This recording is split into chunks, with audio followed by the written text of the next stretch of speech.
আচ্ছা, নেক্সট তোমাদের এবারে WBH টেস্ট পেপারে ইন্টার স্কুল 7 চলে আসি, ফিলোসফি। প্রথম প্রশ্ন, যুক্তিবিজ্ঞান হলো চিন্তার বৈধ সম্পর্কিত বিজ্ঞান।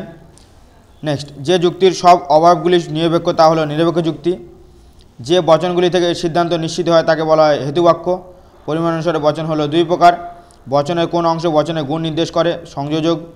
বিরুদ্ধ বিরোধিতার ক্ষেত্রে গুণ ও পরিমাণে পার্থক্য থাকে। বিপরীত বিরোধিতাকে বলা হয় অতিবিষম। বচনের বিরোধিতার সম্পর্ক হলো, আচ্ছা, বচনের বিরোধিতার সম্পর্ক হলো, এটা হবে যৌক্তিক।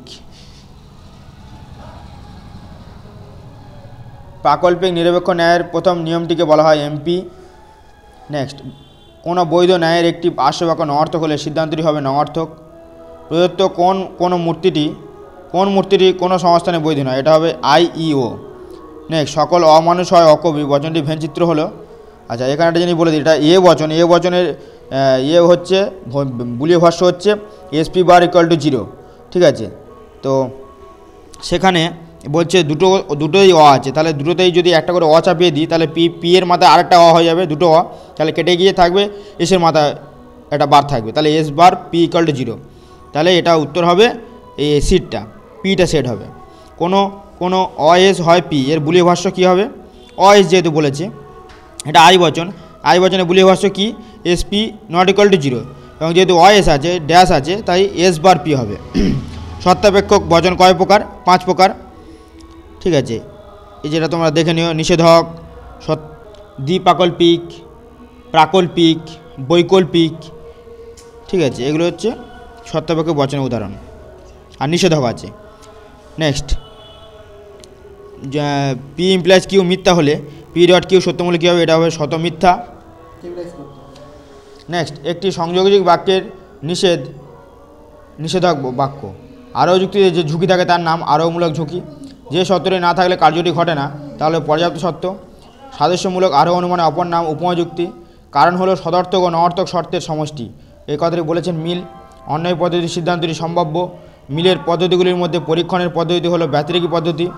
আচ্ছা, এই যে সাংকেতিক চিহ্নটা অনুবর্তী ও পূর্ববর্তী ঘটনাটা দেওয়া আছে, এটা দেখো, এটা অন্যায় পদ্ধতির উদাহরণ।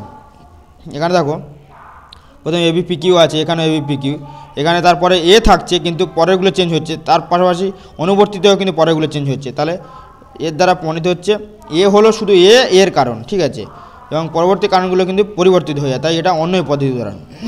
মিলে যে পদ্ধতিতে কাকতালীয় দোষ হয় তা হলো ব্যতিরেকী পদ্ধতি। নেক্সট, এসিকিউতে চলে আসি।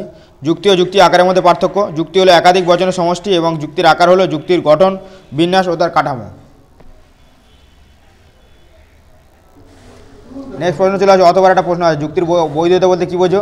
যুক্তি সিদ্ধান্তটি যুক্তি পদ্ধতির নিয়ম অনুসরণ করে যে হেতুবাক্য থেকে অনিবার্যভাবে নিশ্চিত হওয়া। যদি এ বচন সত্য হয় তবে এর বিরুদ্ধে বচনের অসমবিরোধী বচনের সত্যমূল্য কী হবে? মিথ্যা হবে। তাই এটা তোমরা আগে দেখে নাও, ঠিক আছে। এ বচন সত্য হয়, এর বিরুদ্ধে বচন বলতে ও বচনের অসমবিরোধী বচন হচ্ছে তোমার ই বচন, তাহলে মিথ্যা হবে। দেখো, অথবা একটা প্রশ্ন আছে, বচনের বিরোধিতার অ্যারিস্টটলীয় বর্গক্ষেত্রে অঙ্কন করো।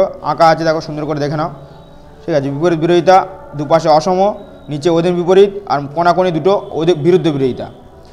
বিরুদ্ধ বিরোধিতাকে প্রকৃত বিরোধিতা বলা হয় কেন? কেননা এক্ষেত্রে গুণ ও পরিমাণ উভয় ক্ষেত্রে পার্থক্য পরিলক্ষিত হয়। বিবর্তনের যুক্তিবাক্যকে কী বলা হয়? বিবর্তনীয়। আর সিদ্ধান্তকে কী বলা হয়? বিবর্তিত। ধ্বংসমূলক প্রাকল্পিক ন্যায়ের অর্থাৎ এমটির একটি উদাহরণ দাও। যদি বৃষ্টি হয় তাহলে মাটি ভিজবে, মাটি ভেজেনি, বৃষ্টি হয়নি। এটা করা হয়েছে সাংকেতিক আকার। গঠনমূলক প্রাকল্পিক ন্যায়ের উদাহরণ দাও। যদি বৃষ্টি হয় তাহলে মাটি ভিজবে, বৃষ্টি হয়েছে, মাটি ভিজেছে। এর সাংকেতিক আকারটাও দেখে নিও। লাস্ট, আচ্ছা, নেক্সট হচ্ছে বিসংবাদী অথবা এবং অবিসংবাদী অথবার মধ্যে পার্থক্য কী? বিসংবাদী অথবার ক্ষেত্রে যে কোনো একটি বিকল্পকে অস্বীকার করে অপর বিকল্পকে স্বীকার করতে হয়। অবিসংবাদী অথবার ক্ষেত্রে দুটি বিকল্পকে একসঙ্গে স্বীকার করলে অসুবিধা নেই। আচ্ছা, এখানে তোমাদের একটা জিনিস বলে দিই, 6 দাগের একটা অথবার প্রশ্ন ছিল, প্রাকল্পিক নিরপেক্ষ ন্যায়ের বৈধতার নিয়ম কী? এটাও তোমাদের আগের পেজে করা আছে। এবং 7 দাগের প্রথমে একটা প্রশ্ন ছিল, পরিপূরক শ্রেণী কাকে বলে? এটাও করা আছে। 7 দাগের শূন্য মানে অথবা থেকে আসছি, শূন্য বচন বলতে কী বোঝো? যে বচনের উভয় পদ দ্বারা কমপক্ষে একজন ব্যক্তি বা বস্তুর অস্তিত্ব বোঝায় তাকে নিঃশূন্য বচন বলা হয়। ভেঞ্চিতে প্রকাশ করে। পরেরটা, মানুষ দেবতা নয়। তর্কমিশ্রণত রূপটা দেখে নাও, কোনো মানুষ নয় দেবতা, এটা ই বচন। এর বুলিয় ভাষ্য হচ্ছে ধরো মানুষকে আমরা এম ধরেছি, ম্যান মানে মানুষ, আর দেবতা গড জি, তাহলে M G equal to zero, যেহেতু এটা ই বচন, এর ভেঞ্জিটা দেখে নাও, এই মাঝখানেরটা সেট হবে। অস্তিমূলক বাক্য কাকে বলে, এটিও আগের পেজগুলোতে করা আছে, সেটা তোমরা একটু দেখে নিও। ঠিক আছে, আমি যদিও পরে একটা ডেসক্রিপশন বক্সে এর উত্তরটা আমরা তুলে দেবো। ঠিক আছে, নেক্সট, নেগেশান পি সত্য এবং নেগেশান কিউ মিথ্যা হলে নেগেশান পি ভেল নেগেশান কিউ এর সত্য মূল্য নির্ণয় করো। দেখে নাও সত্য হবে এটা। ঠিক আছে, অথবা একটি প্রশ্ন আছে, অথবা একটি শতসত্য বচনাকে দৃষ্টান্ত দাও। শতসত্য পি ভেল নেগেশান পি, এটা কীভাবে হচ্ছে দেখে নাও। একবার সত্য ধরেছে, একবার মিথ্যা ধরেছে, সেইভাবে কী করা হয়েছে দেখো। আরও অনুমানের বস্তুগত ভিত্তি কী কী, এটা আগের পেজগুলো করা আছে, দেখে নাও। আরও অনুমানের ক্ষেত্রে ঝুঁকি থাকে কেন, ঝুঁকি থাকে কারণ হচ্ছে হেতুবাক্য থেকে সিদ্ধান্ত গ্রহণের পদ্ধতিটা, সেই জন্য। বৈজ্ঞানিক আরোহের কতগুলি স্তরে আছে, অনির্দিষ্ট স্তর। আবশ্যিক পর্যাপ্ত শর্ত হিসেবে কারণের একটি দৃষ্টান্ত দাও, এটাও আগের পেজে করা আছে। লৌকিক আরোহের সম্ভাব্যতা কীভাবে বাড়ানো যায়, দৃষ্টান্তের সংখ্যা বৃদ্ধি করে। বহু কারণবাদে অসুবিধা লেখো, এটাও করা আছে। উপযুক্তি কাকে বলে, এটিও করা আছে। কৃত্রিম শ্রেণী কাকে বলে, এটি আমি তোমাদের ডেসক্রিপশন বক্সে দিয়ে দেবো, উত্তরটা এই মুহূর্তে খুঁজে পাওয়া যায়নি।